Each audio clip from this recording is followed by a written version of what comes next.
कुछ काम जरा। प्रोफेसर अनिल जैन साहब, आपका बहुत बहुत स्वागत है। बहुत बहुत साधुवाद है कि वो आप हमारे दर्शकों को ज्ञान भी देते हैं, गाइडेंस भी देते हैं और निदान भी। और रईस ओबराय जी, आपका भी बहुत बहुत स्वागत है। हमारे एस्ट्रोलॉजी के ट्यूटोरियल्स में आप लगातार आते हैं और जितने भी श्रोता हैं उनकी तरफ से जो आप क्वेश्चन पूछते हैं, जो श्रोताओं की जिज्ञासा हो सकती है, जिसका प्रोफेसर एस्ट्रोलॉजी इतनी खूबसूरती से डिटेल में बताते हैं, उसका भी लाभ मिलता है। तो रईस ओबराय जी, आपको भी बहुत बहुत साधुवाद, धन्यवाद। तो सर, आज हम जिस जातक की कुंडली के बारे में बात करना चाहते हैं वो भी IITN, बहुत मेधावी छात्र है, IIT रुड़की का ही पढ़ा हुआ है। और पहली शादी बामुश्किल 2 साल चल पाई, दोबारा शादी की तो 4 साल बाद स्थिति यह है कि बीवी साथ नहीं रहती। अब सांसारिक सुख, मेधावी छात्र भी उससे वंचित रह जाते हैं। कहीं ना कहीं इसमें लगता यह है जन सामान्य को कि कुंडली का समय से ना मिलन, समय से शादी ना होना, क्योंकि जब दिशाशूल आपके गड़बड़ चल रहे हो तब आपने शादी कर ली तो उल्टी ही पड़ेगी निश्चित रूप से। तो सर, ओवर टू यू। जातक के डिटेल्स आपके पास हैं, तो सर इसकी विवेचना करें सर, ये वो क्या करे। बच्चे होंगे, हर बच्चा जो सोचता है कि जो खुद बच्चा होता है कि बड़े होके हमारे भी कुछ बच्चे होंगे, हमारी भी बीवी होगी, हम प्यार मोहब्बत से रहेंगे। तो बच्चे की गड़बड़ी है। आप कहेंगे कि साहब जो कन्या की भी जब तक नहीं कुंडली पता हो नहीं पता लगेगा। मगर मैं आपसे चाहूंगा कि इसमें बच्चे का क्या दोष है, इसको भी थोड़ा फोकस करें। Over to you sir. धन्यवाद सुधीर जी, राजेश जी। और आज हमें एक बहुत अच्छी कुंडली प्राप्त हुई है। मेरे ख्याल में सभी का ज्ञान भी बढ़ेगा, सबको नॉलेज भी बढ़ेगी। और जातक है कि एक शादी तो ऑलरेडी डिवोर्स हो चुका है और दूसरी शादी में शायद डिवोर्स की कंडीशन चल रही है, अभी शायद डिवोर्स नहीं हो पाया है। तो इन्होंने ये पूछा है कि इनकी मैरिड लाइफ आगे कैसी है, बच्चों के बारे में क्या जन्म पत्री कहती है। और उन्होंने ये भी कहा है कि क्या उपाय करें कि हम अपने जीवन साथी के साथ मधुरता से रहें, हमारा जीवन शांतिपूर्वक चले। तो इसके लिए भी अगर ज्योतिष में कोई उपाय हैं तो वो भी बताइए जो है। तो उसी को हम देखते हैं पहले, क्योंकि जो इन्होंने बर्थ डिटेल दिया है, इनका जो डेट ऑफ बर्थ है 19 दिसंबर 1981 है। टाइम 14:22, दिन के 2:22 और जन्म इनका गाजियाबाद का है। तो अब इनका प्रश्न जो है वो शादी से कनेक्टेड है। तो नेचुरली पहले हम लोग बात करेंगे कि शादी हम लोग देखते कैसे हैं जन्म पत्री के द्वारा जो है। और अक्सर लोग ये करते हैं कि जैसे ही शादी की बात होती है तो हम लोग ये जो 7वां भाव है इसको देखना शुरू कर देते हैं और इसी के ऊपर प्रिडिक्शन करना शुरू कर देते हैं। लेकिन इससे भी ज़्यादा इम्पोर्टेंट कुछ दूसरे भाव भी हैं जो शादी के मामले में बहुत इम्पोर्टेंट रोल प्ले करते हैं। और मैं कहूँगा ये तो आपके स्पाउस का हाउस है, जीवन साथी का। और जीवन साथी से भी ज़्यादा इम्पोर्टेंट होता है कि आप खुद कैसे हैं, मतलब फर्स्ट हाउस। कि अगर नेचुरली अगर आप बहुत अच्छे हैं तो जीवन साथी कैसा भी हो आप एडजस्ट कर लोगे। और दूसरा यह है कि अगर आप खुद ठीक नहीं हैं तो जीवन साथी कितना भी अच्छा क्यों ना हो फिर भी शादी नहीं चलेगी। तो 7th हाउस से ज़्यादा मैं समझता हूँ जो इम्पोर्टेंस है वो फर्स्ट हाउस की है कि आप खुद कैसे हैं। और इसके अलावा 2-3 हाउसेज और भी हैं जो बहुत इंपॉर्टेंट हो जाते हैं शादी के पॉइंट ऑफ व्यू से। एक होता है ये 8th हाउस, 8वां भाव, जिसको हम बोलते हैं 8वां भाव। और ये हमारा, इसको हम मांगल्य स्थान कहते हैं। मांगल्य स्थान का अर्थ होता है स्ट्रेंथ ऑफ मैरिटल बॉन्ड, कि जो शादी का बंधन है वो कितना मजबूत है। तो नेचुरली अगर शादी का बंधन मजबूत है तो फर्स्ट हाउस या सेवेंथ हाउस कैसे भी हो, शादी नहीं टूटेगी, कम से कम शादी चलती रहेगी, कोई सेपरेशन डिवोर्स नहीं होगा जो है। और उससे भी ज्यादा इंपॉर्टेंट होता है भाग्यस्थान। इसको हम नवा भाव कहते हैं, नाइन्थ हाउस कहते हैं जो है। और ये भाग्यस्थान है कि अगर सब कुछ भी खराब है लेकिन हमारा भाग्य अच्छा है, तो it can take care of any adversity in the life. लेकिन अगर भाग्य ठीक नहीं है तो बाकी हाउसेस कितने भी अच्छे क्यों ना हो, हमारा काम नहीं हो पाता एक्चुअली में। तो भाग्य का अच्छा होना भी जरूरी है। तो शादी के लिए मैं कहूँगा कि खास तौर से ये जो पहला भाव है, सेवेंथ हाउस है, एट्थ हाउस है और नाइन्थ हाउस है, यहाँ पर हम लोग इनकी बात करेंगे। और जब शादी टूट जाती है, मतलब सेकंड मैरिज की जब हम बात करते हैं, तो सेकंड मैरिज होता है कि एट्थ हाउस हमारा लॉन्geविटी का होता है। तो ये मैरिज की लॉन्geविटी मतलब सेवेंथ हाउस से एट्थ हाउस, और सेवेंथ हाउस से जो एट्थ हाउस होता है वो सेकंड हाउस होता है। तो ये हम लोग देखते हैं कि जो नेक्स्ट मैरिज होगी या सेकंड थर्ड जो भी मैरिज होगी वो सक्सेसफुल होगी या नहीं होगी। अगर सेकंड हाउस हमारा वेल प्लेस्ड है तो जब री मैरिज करते हैं तो सक्सेसफुल होती है। लेकिन अगर सेकंड हाउस वेल प्लेस्ड नहीं है या एट्थ हाउस वेल प्लेस्ड नहीं है तो हम कितनी भी शादियां करें वो हमारी सक्सेसफुल नहीं हो सकती। तो एनीवे ये हमारा हॉरोस्कोप है, इसको थोड़ा सा हम लोग देखने की कोशिश करते हैं कि क्या इसमें पॉजिटिव है क्या नेगेटिव है, और सिर्फ हम लोग इसको शादी के पॉइंट ऑफ व्यू से ही एग्जामिन कर रहे हैं। तो सबसे पहले फर्स्ट हाउस को देखते हैं। जैसा मैंने कहा कि फर्स्ट हाउस जो है बहुत इम्पॉर्टेंट रोल प्ले करता है। और फर्स्ट हाउस को अगर हम देखें तो इसका लॉर्ड मंगल है। मंगल छठे भाव में प्लेस्ड है, और वो भी शनि के साथ प्लेस्ड है, शनि के साथ। और यहाँ भी अगर हम देखें तो राहु यहाँ पर आस्पेक्ट कर रहा है। तो कहने का अर्थ यह है कि जो मंगल है सिक्स हाउस में और जो शनि के साथ है उसकी पोजीशन काफी वीक हो जाती है। और अगर फर्स्ट हाउस को भी देखें तो इसको जुपिटर तो एस्पेक्ट कर रहा है, लेकिन केतु भी एस्पेक्ट कर रहा है, मंगल भी एस्पेक्ट कर रहा है, शनि यहाँ पर है। तो इसके साथ भी सारे मैलेफिक प्लैनेट का एसोसिएशन। उसका अर्थ यही है कि लग्न जो है वीक है, लग्न का लॉर्ड वीक है। और दूसरा अगर हम मून की पोजीशन देखें, मून हमारा माइंड है, और माइंड मतलब मेंटल स्टेटस है हमारा। और राजेश जी जरा म्यूट कर लीजिए अपना, क्योंकि थोड़ा थोड़ा काफी डिस्टरबेंस आ रहा है उसमें। हाँ बस, थैंक यू। तो मून जो है हमारा माइंड है, मेंटल स्टेटस है। और माइंड का भी पॉजिटिव होना, ऑप्टिमिस्टिक होना जरूरी है जो है। और अगर हम मून की पोजीशन देखें यहाँ पर तो आप देखेंगे मून के साथ मंगल और शनि का प्लेसमेंट है, और राहु यहाँ पर देख रहा है इसको, केतु यहाँ पर देख रहा है। तो हम कहेंगे moon is badly afflicted. Moon जो है बैडली एफ्लिक्टेड है, मतलब हमारा जो माइंड की मैं कहूँगा कि पॉजिटिविटी है, या जो हमारे एक कुछ तरह की डिप्रेसिव टेंडेंसी डेवलप हो जाती हैं, तो वो एक नेगेटिव एस्पेक्ट है, क्योंकि मून इस हॉरोस्कोप में बहुत ज्यादा वीक पोजीशन में है। दूसरा जो गुरु है, जुपिटर। जुपिटर एक तरह से हमें प्रोविडेंशियल हेल्प प्रोवाइड करता है। जैसे ईश्वर की ब्लेसिंग जरूरी होती है किसी भी काम के लिए, तो Jupiter is a planet of that particular prosperity and the blessing of God also, या प्रोविडेंशियल हेल्प जिसको हम कहते हैं। बट जुपिटर भी अगर हम देखें तो जुपिटर यहाँ बहुत एफ्लिक्टेड है, पहली चीज तो। और सेकेंडली जुपिटर का जो प्लेसमेंट है सेवेंथ हाउस में वो अच्छा नहीं माना गया, बहुत ही एक वीक पोजीशन मानी जाती है।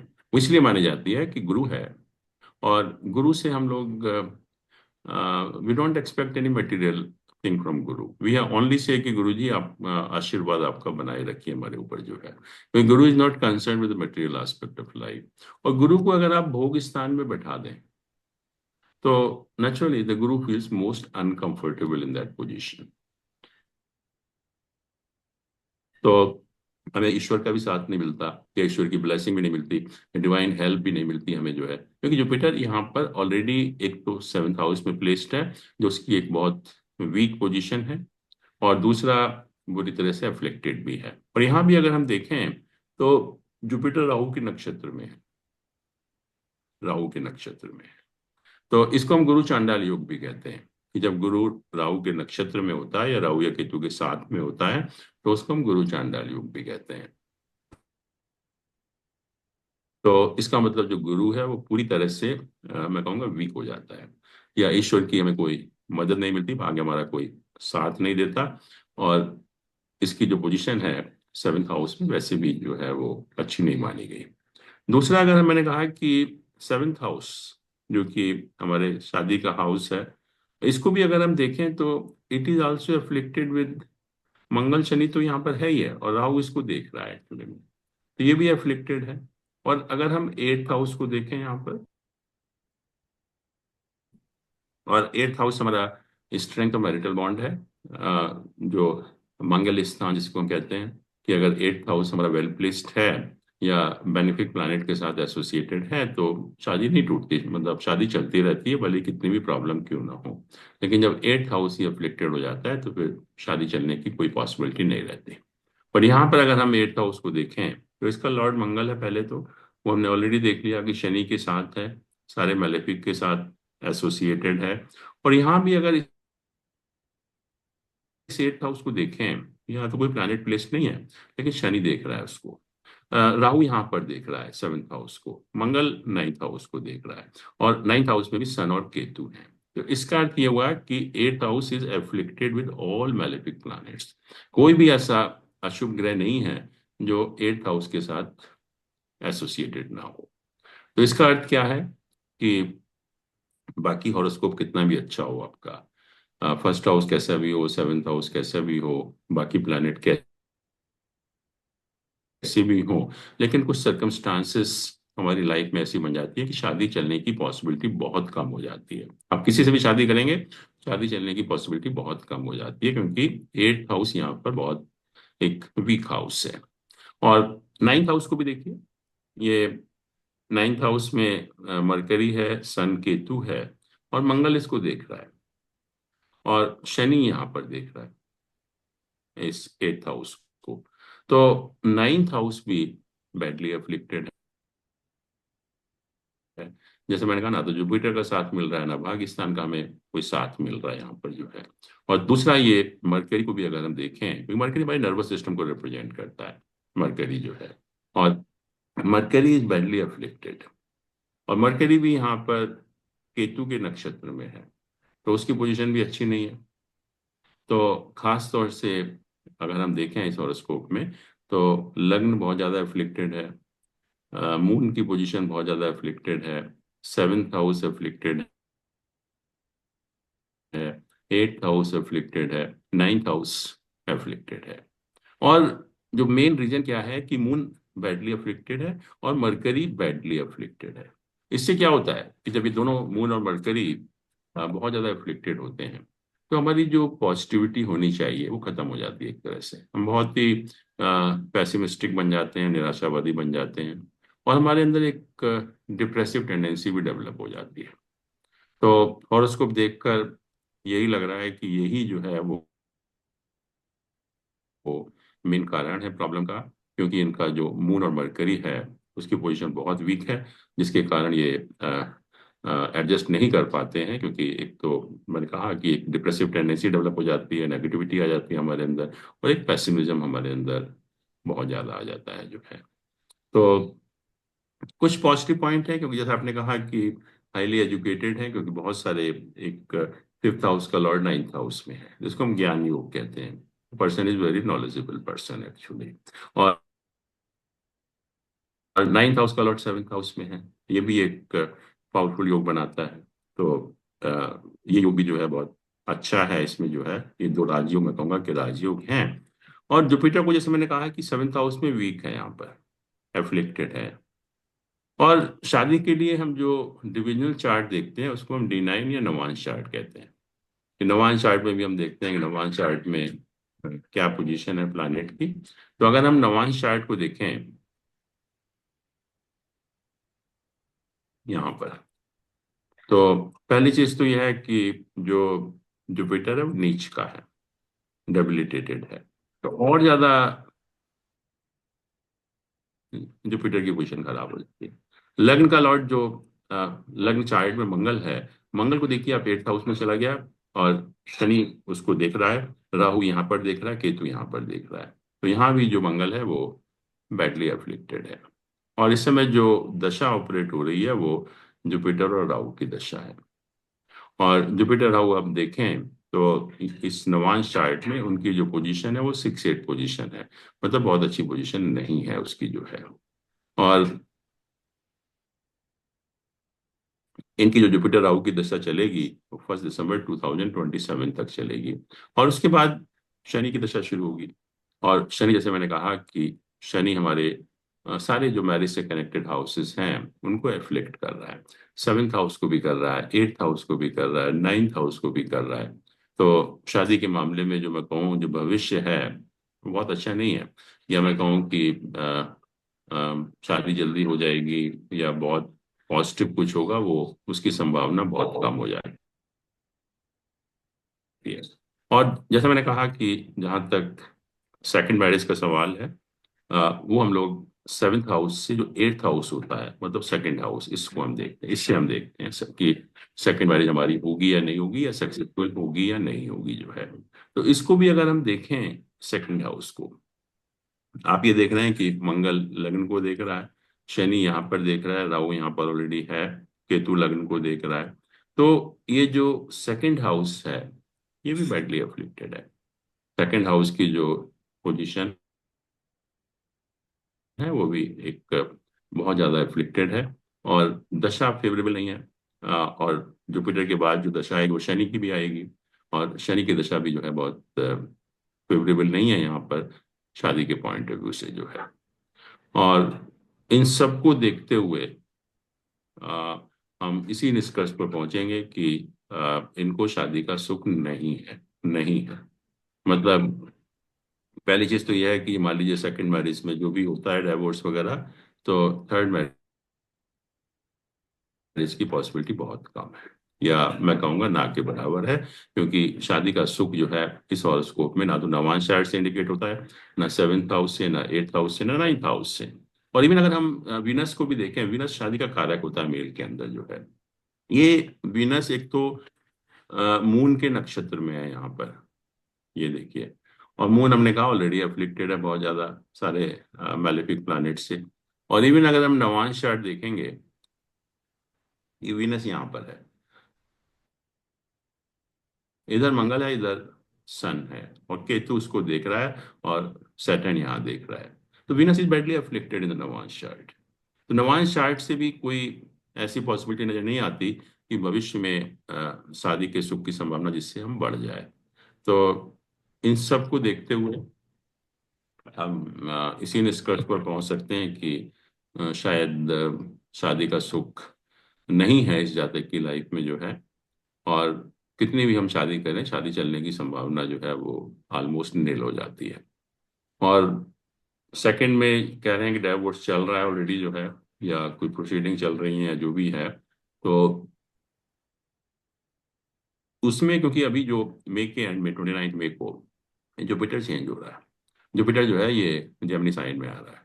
और जेमिनी साइन में आने के बाद एक तो 9th हाउस को भी देखेगा जो भाग्यस्थान है, और हमारे शादी के हाउस को भी देखेगा। तो उसकी जो सेकंड मैरिज की जो सेटलमेंट है उसकी पॉसिबिलिटी मैं कहूँगा कि इस साल के अंत तक बनती है, कि वो उसमें कहीं ना कहीं सेटलमेंट होगा या डाइवोर्स होगा, जो भी होगा वो हो जाएगा। लेकिन आगे भी जो शादी की संभावना है इसके हिसाब से बहुत नजर नहीं आती। और क्योंकि जो मेन जो इनके साथ प्रॉब्लम है, मून बहुत ज़्यादा वीक है, मरकरी बहुत ज़्यादा वीक है।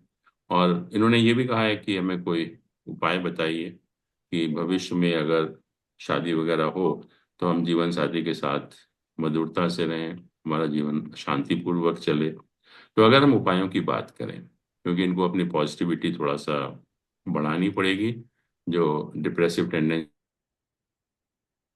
डेवलप हो गई हैं उसको कम करना पड़ेगा। तो उसके लिए मैं 2-3 उपाय बता रहा हूँ, अगर वो करेंगे तो मुझे पूरी उम्मीद है कि उससे काफ़ी जो है एक पॉजिटिविटी भी बढ़ेगी और कॉन्फिडेंस भी आएगा। और हो सकता है कि उपाय का फायदा तो होता ही है कि शादी की संभावना भी कुछ बढ़े। तो पहला उपाय यह है कि मून क्योंकि बहुत ज़्यादा एफ्लिक्टेड है, तो मून को शांत करने के लिए दो चीज़ें हो सकती हैं। एक तो मंडे के दिन अगर आप फीमेल को चावल दान करें, मंडे के दिन फीमेल को चावल दान करें। और दूसरा यह है कि अगर हम भगवान शिव की पूजा करेंगे सोमवार के दिन या मंडे के दिन, उसका भी हमें बहुत ज्यादा फायदा होगा जो है। और जहां तक मरकरी का सवाल है, जो बुध ग्रह हम जिसको कहते हैं, जो हमारे नर्वस सिस्टम को कंट्रोल करता है, तो उसका तो बेस्ट उपाय यही है कि कोई भी गौशाला है अगर कहीं भी जो है वहाँ अरेंजमेंट अगर कर सकते हैं, वहां पर वेडनेसडे के दिन चारा खिलाना है गाय को।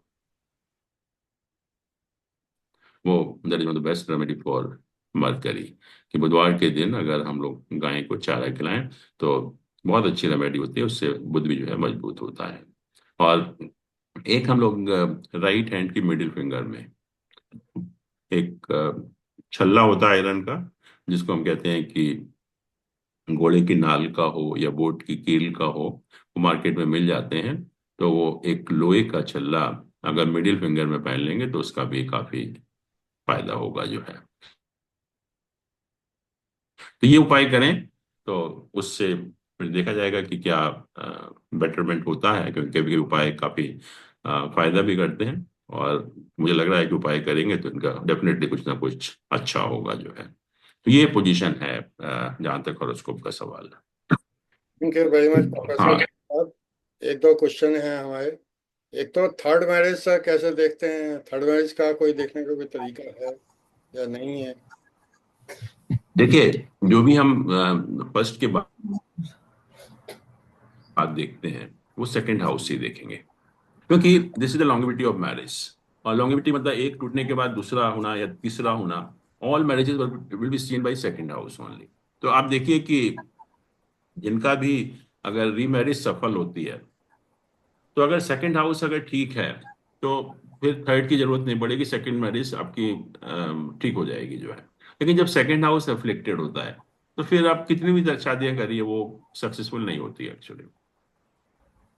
दूसरा प्रश्न सर ये है कि वैसे तो उनको अच्छा पार्ट्स मिल रहे हैं, अच्छा प्लेसमेंट है, निश्चित रूप हाँ, बहुत अच्छा, मैंने कहा ना कि बहुत अच्छा योग है ये जो से फिफ्थ हाउस का लॉर्ड नाइन। सर बुद्धि इनकी बैलेंस निश्चित रूप से होगी। मगर कहीं ना कहीं ताली तो दोनों हाथ से बजती है। कहीं ना कहीं इनके हम्म। व्यक्तित्व में कोई कमी आपको जो दिखाई देती हो, जो वो कवर अप कर सकते हो, तो मेरे ख्याल से इनके लिए काफी लाभदायक हो सकता है। वही मैंने कहा कि जो इनके अंदर कमी है, तो मून और मरकरी इनका बहुत ज्यादा वीक है। इंटेलिजेंट बहुत है क्योंकि ये फिफ्थ हाउस का लॉर्ड नाइन्थ हाउस में है, तो it makes the person really genius. But genius होना और अपने नर्वस सिस्टम को कंट्रोल करना, वो अलग अलग दोनों चीजें हैं एक्चुअली में। और क्योंकि मून और मरकरी दोनों ही वीक हैं, तो ऐसे लोग बहुत ज्यादा निराशावादी हो जाते हैं। तो नेचुरली जो डिसीजन लेते हैं या मैं कहूँगा कि डिप्रेसिव टेंडेंसी डेवलप हो जाती है, जिसके कारण लाइफ में परेशानियां बनी रहती हैं जो है।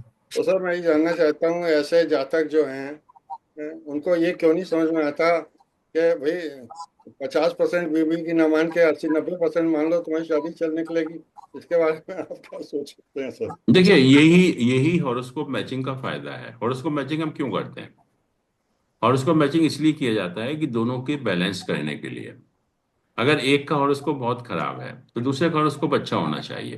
क्योंकि हम लोगों ने देखा था कि ये जो मैरिज का हाउस है, इसकी एक बहुत विचित्र पोजीशन है। ये नाइन्थ हाउस से 11th हाउस होता है और 11th हाउस से नाइन्थ हाउस होता है। ये दोनों तरह से it acts as a gain in the luck. और हमेशा देखिए कि 7th हाउस की पोजीशन के हिसाब से या तो शादी के बाद आपकी बहुत प्रोग्रेस होती है या पूरी बर्बादी हो जाती है एक्चुअली। वो इसी कारण, क्योंकि सिर्फ आपकी लाइफ में आपका एक स्पाउस होता है, जीवन साथी होता है, जो आपके भाग्य को पूरी तरह से चेंज कर सकता है।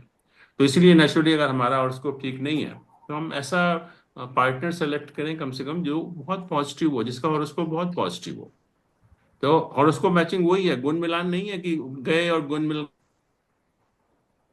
देखे और हमने शादी कर दी, उसका कोई फायदा नहीं है। तो फाइनल क्वेश्चन मेरा ये है कि आप खुद मेधावी छात्र रहे हैं, राजेश ओबराय भी रहे हैं, तो लड़कियां तो मेधावी छात्रों की ओर भागती हैं। यहाँ आप मेधावी छात्र को कह रहे हैं कि तुम्हारी शादी नहीं हो पाएगी, तो लड़कियां तो भागती होंगी। देखिए, शादी होना और मेधावी होना अलग अलग चीजें हैं। एक हमारे सेंसुअल प्लेजर को रिप्रेजेंट करता है, एक हमारे बुद्धि को रिप्रेजेंट करता है, तो दो अलग अलग बॉडी के पार्ट हैं ये। Over over to Rajesh Oberoi ji, आप अपना प्रश्न मुझसे पूछिए। अनिल जी, इसमें विषयों का भी असर हो रहा है क्या, सैटर्न मून का भी? हाँ, इसका डिस्टेंस आप देखिए कितना है। 10-11 मून डिग्री। तो 16 है और ये सैटर्न 27 है। तो वैसे तो 11 अंतर है 11 डिग्री का, लेकिन फिर भी मतलब क्योंकि मून कुछ और तो होगा ही। सैटर्न और मार्स दोनों का कम्बिनेशन है, तो मून तो बहुत ज्यादा वैसे ही वीक हो जाता है वैसे भी। और इसमें कुछ इसीलिए क्या मैंने कहा पॉजिटिव, कि, हाँ जी, इसमें कुछ पॉजिटिव पॉइंट भी है, जैसे सैटर्न और मून राजयोग बना रहे हैं, नहीं, मार्स और मून। मार्स और मून, हाँ वो एक लक्ष्मी योग होता है जिसको हम कहते हाँ, हैं ना अच्छा कि योग बना रहे हैं ये भी। चंद्रमंगल योग होता है, ऐसे चंद्रमंगल योग। ऐसे दैट मार्स इज, और हाँ मार्स और तो सैटर्न भी बना रहे हैं। नहीं नहीं, मार्स और सैटर्न नहीं बनाते कोई योग, मार्स और नहीं, मून वरना बनाते हैं। सर मार्स फर्स्ट का लॉर्ड है और सैटर्न 10th का लॉर्ड है। बट ये दो राजयोग। मेलेफिक जब ज्वाइन हो जाते हैं ना, तो डैमेज ओके, दैट हाउस, दो डैमेज करते हैं। तो मून और मार्स का बनता है, बट वो भी वीक हो जाता है क्योंकि सैटर्न उसके साथ में है, एफ्लिक्टेड है मून पूरी तरह से जो है। जैन सर, मेलेफिक जो है कौन से हाउस को ये करेगा यदि योग बना रहे हैं, मार्स और सैटर्न देखिए, को कौन से मून और मार्स का योग बन रहा है, तो नेचुरली हाउस? किसी भी योग की पोजीशन डिपेंड करती है कि जो प्लैनेट इन्वॉल्व है कितने स्ट्रांग है। और अभी हमने देखा है कि मून भी वीक है और मार्स भी वीक है, तो उतना स्ट्रांग योग नहीं बनता है। ठीक है, मतलब आपके अंदर थोड़ा सा मेंटली या मतलब इंटेलिजेंट हैं आप, लेकिन वो स्ट्रांग योग नहीं है फिर भी। और what about Mars and Saturn? वो तो एक्सीडेंट, वो ये डैमेज करते हैं, ये आपकी हेल्थ खराब करेंगे। लॉन्ग रन में आप देखेंगे कि हेल्थ खराब होगी या डिप्रेसिव टेंडेंसी डेवलप हो जाएंगी, जिसकी वजह से कुछ ना कुछ प्रॉब्लम हेल्थ की हो जाती है। ये 6th हाउस को स्पॉइल करेंगे। बिल्कुल बिल्कुल। Okay, thank you Anil. तो आज के लिए बहुत बहुत साधुवाद प्रोफेसर जैन साहब, राजेश ओबराय जी। अगली बार फिर मिलेंगे जल्दी से किसी जातक की कॉम्प्लेक्स कुंडली के बारे में अध्ययन करने के लिए। ख्वाबों का ले लो सहारा, थम जाओगे तो क्या मिलेगा, जाओ पूरे